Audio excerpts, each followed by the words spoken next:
It's some 53 minutes after 7 here on the AM show.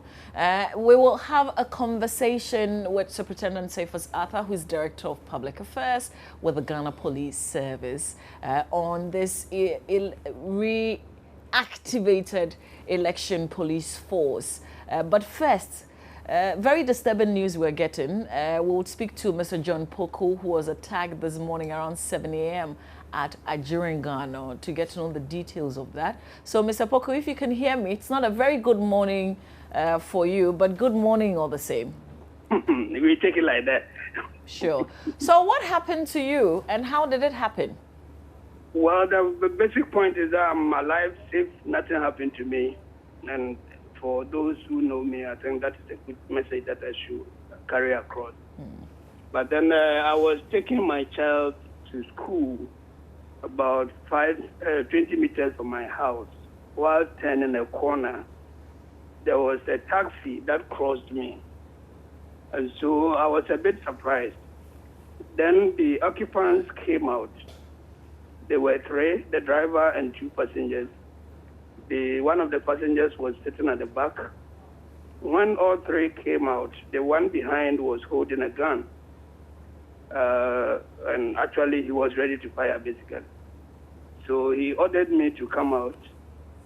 And then I was more concerned about my daughter, so I just came out to put my daughter out. And then they boarded mine, left theirs behind, and sped up. Wow. Just like that? Just like that. 7 a.m. Was there anybody around visibly? Could you see any person? It was after the incident that I saw ladies with their clothes. I mean, it's like people were just about getting up, something like that. It's a quiet neighborhood. Did you report this rather strange incident to the police? Yes, I've called I have a few friends, so I called them, and then I called the 18555 also. They have called me, the regional commander, then the transport one has called, and then also his detectives have called. They told me they are on their way, so I'm expecting them. Okay. I've come back to the scene of the incident. So this happened in Adjiriganor. Is there a particular, can you describe the place? Is there a certain name to this area? It's near Salem Estate. Okay. Kindly describe the vehicle to us. So what vehicle have they taken away? It's a Hyundai Santa Fe, brown in color, 2012 registered. So the registration number is JW. J for Ghana, and then W for women. 25, 28, 12. Okay. Did you have any valuables in the vehicle? Fortunately, I'm lucky in that respect because I took my luggage out. I did not plan to go to work, so I didn't put anything in the morning. So I was just going to drop off my child. Let's talk about your little girl. How is she feeling after this whole episode? She's a bit traumatized, basically, but her major concern is how to go back to school, but I'm going to reorganize and get her to school. Are you taking her to school all the same today? That's my plan, but I hope the police who said they were coming, if they come and then everything is clear, then I should be able to do that. This is rather very strange because, you know, this is Ghana, this is Accra, this is daytime. Things like these don't happen. I am sorry for what you've experienced this morning, Mr. Poku. Yeah. All right. Hopefully some good news before the day ends. But the car number, if you come across it, GW2528-12 is a Hyundai Santa Fe. Kindly call the nearest police number. It's brown in color. Thank you. So kindly call the police, draw any police person's attention to it, and let's get the culprit. We pray and we hope that this happens as soon as possible. Thank you very much, Mr. Poku, for talking to us. But maybe I can get some comments from you, Mr. Arthur. How often do you record these incidents during the day? During the day, sometimes, but in the morning like this, it's quite uncommon. Very, very much uncommon. And I share the feelings of Mr. Opoku. It's good that he behaved the way he behaved to save his life and that of his little daughter. And that's how everybody should behave under the circumstances. But I can assure him that the police will do everything possible to get at these people. Sometimes it may take some time before, but if he's lucky, it can take just a snap of the finger. Okay. And we can get at them and deal with them according to the law. It's very traumatizing, as he said, especially to the little girl, and even to him as an elderly person. Yeah. But I admire the way he composed himself under the circumstance, and that is what everybody should do. Yes. You know, I've heard that sometimes when these bad guys go for the operations at night and they don't get anything, that's when they decide to do these evil things during the day. No, for all you know, they might have been tracing him all this while. They might have been tracing him.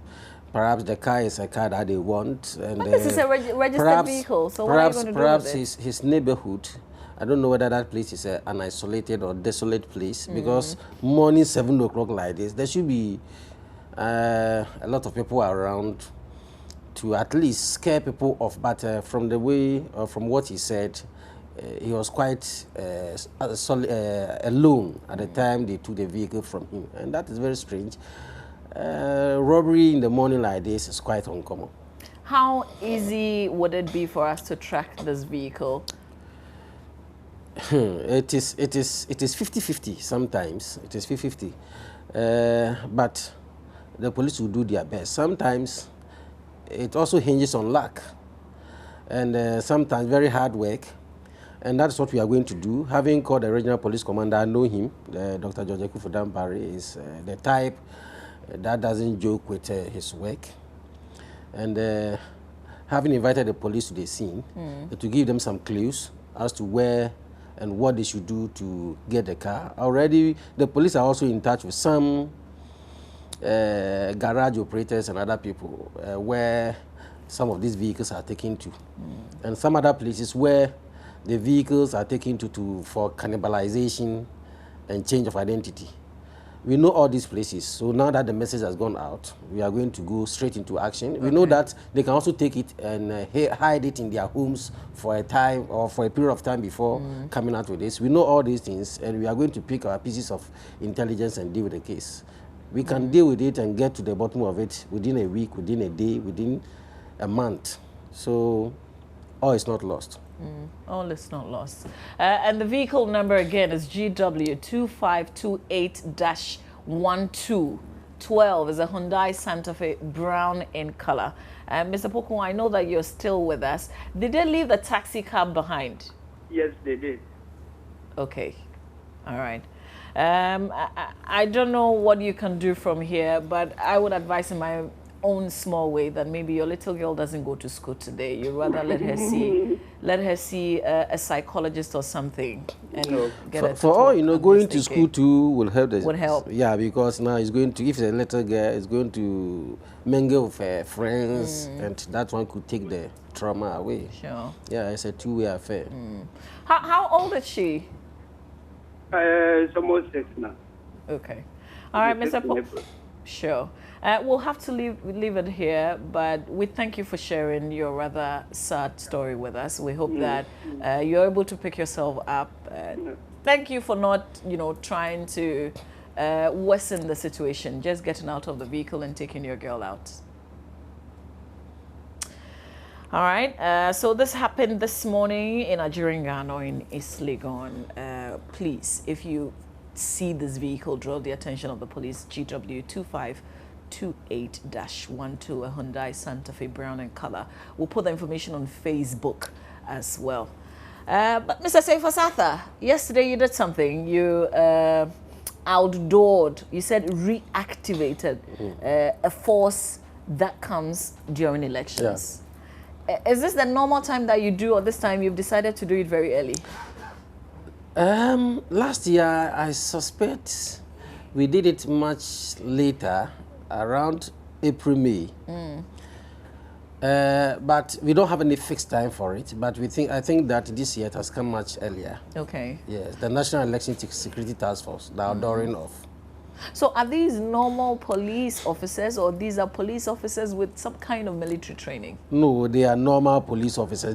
It's not only police officers, even. It is made up of a combination of all the security agencies. So right from the National Security, BNI, Ghana Armed Forces, Ghana Police Service, Ghana Prison Service, Ghana National Fire Service, Customs Division of the Ghana Revenue Authority, and then Ghana Immigration Service. Okay. It's a combination of personnel from all these groups. Okay. So it is not any special force. It is just like me and other person from the other security agencies. So we are put together to form the National Election Security Task Force, and a specific task of ensuring a peaceful election is given to them. So they are in charge of all the security concerns of the election, from kring to kran as it is said, from A to Z. They put measures in place, security measures in place, so that we are able to provide the much needed security right from the polling station to the coalition centers and to the EC headquarters on the day of the calling of the elections, and then in the aftermath of the announcing the election results. So this is what they are tasked to do. So what would they be doing from now till November 7? It's a long way away. Yeah, they will be putting measures in place. We see the security, election security as very crucial, and the election itself is very crucial. And so now that it has been inaugurated, let me even mention the fact that we have various subcommittees in the National Election Security. Out of exactly the force. Yes. Okay. We have the Media and Communication Subcommittee. So for Media and Communication Subcommittee, for instance, we are going to have to devise media strategy to communicate with the public, the various stakeholders. So we have to hold public education on what the police will do, what is expected of the general public who are coming to vote, and other things. Who will be where, how many police officers will be posted to which center, those kind of things. And we'll be holding such discussion, public education, and we'll even be coming out with handbills or flyers with pieces of information on the election, the police conduct, the conduct of the general public. Some of the last 8 years, we even came out, we did some part of the job reserved for National Commission on Civic Education, when we came out with flyers spelling out the do's and don'ts concerning elections and other things. Okay. Yeah, so the communication aspect of the Media and Communication Subcommittee will also be concerned about engineering, communication engineering, use of GOTA, use of handsets, radios, where in some part of Ghana, you don't get some networks. And so there must be, even when you are using the police communication system, sometimes some places you don't get through, so you have to produce what we call repeaters at certain points so that the repeaters... So you're going to assess all these real issues on the ground and then fix them and before fix the them, election. put measures in place. We are also we also have a finance and budget committee, and you know what they will do. Security is expensive, it involves money, so they will concern themselves with looking for money, getting the money that the various subcommittees need to do the work. Oh, okay. So we have transport subcommittee. They also mobilize vehicles for transportation of electoral materials and personnel deployed for operations and other things. Okay. We have intelligence gathering, investigation, and prosecution, legal subcommittee. They are also going to concern themselves about infractions that will come about as a result of the political activities right from this time. Okay. When right from this time. Yes, when campaigns are going to warm up to when it gets to its peak in September, October, November. All infractions of the law that will come up, they will also So handle do them. I take it that if there was a political rally today and something happened, is that committee that would take care of it? That is so. They will investigate and then also ensure that if there's any evidence for prosecution, they ensure that it's prosecuted. Okay, so how many in all are we talking about in The terms of numbers? No, the whole special election force. the head of the National Election Security Task Force is the Inspector General of Police. Okay. But the management committee kind of is made up of the IGP, the CDS, the Chief Fire Officer, the Director General Prisons, the Director Immigration. So all the big security heads. And then for the task force itself and the various subcommittees, we are looking at about 100. Okay. 80 to 100 forming the task force itself. Would you have, I don't know if you've talked about it already, but would you have a special short code or a special number for people to reach you, since this is going to be different from the general police or security force? That is all going to be. That is why we have inaugurated the task force now. Okay, to look at all. It will be the responsibility of the communication and media subcommittee to put all these measures in place. So we are going to have a short code. We are even going to talk to the network providers, the telecos, because in the past they came on board and supported us with handsets and even credit cards so that we could use it and reach the people. So we are going to come out with some of these things. Please add the petroleum companies, because fuel will be very important. Thank you very much. That's a good advice, but I don't have anything to pay for that. Okay. Yeah, that's a good advice. So what should the public know? I mean, now that you've activated this. The public should know that, first of all, we want to assure them that the police and their sister security agencies are on top, and that we intend diffusing the tension that is being created around this election. We want to tell them that it is not Armageddon. 2016 is not Armageddon. It's the same thing that happened in 2012. People speculated and caused a lot of alarm, but it's not worth it. We are on the ground. We are going to ensure that stringent security arrangement is put in place to deliver this election also safely without any let or hindrance. If anybody has any concerns about the election, the person can walk straight to the police headquarters, where we are going to have the Joint Operations Center and report.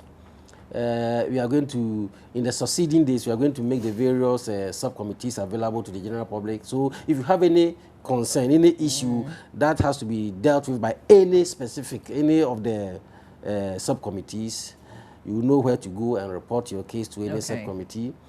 If you have any, you have got any hints about anybody planning any mayhem for the entire country on this election, you can come to the police station and make a complaint, and straight away the investigation, intelligence, and prosecution subcommittee will take over. Okay. All right. Superintendent Cephas Arthur will leave it here, but this conversation will definitely continue once the committee starts doing their real work. Let us know any support that you want us to give you. Definitely. I've got more tips where the petroleum tip came from, by the way. Superintendent Cephas Arthur is Director of Public Affairs with the Ghana Police Service. He's been talking about this reactivated election task force, which is made up of various personnel from the other security agencies who will be dealing with strictly election 2016 related matters. So if you have any filler or anything, you can prompt them and they can let the committee in charge take over. Hopefully this conversation has been helpful. When we come back, there's another thing I'll share with you, which is there has been a research, the safest countries that you could live in today in this world. I tell you what, Ghana, I haven't seen Ghana though, even though Ghana is very peaceful, but some of the fun places you can live. And then we'll see how that goes. But when we come back, my AM talk guests here in the studio, we're talking about all the big issues happening in our country today. Stay with us.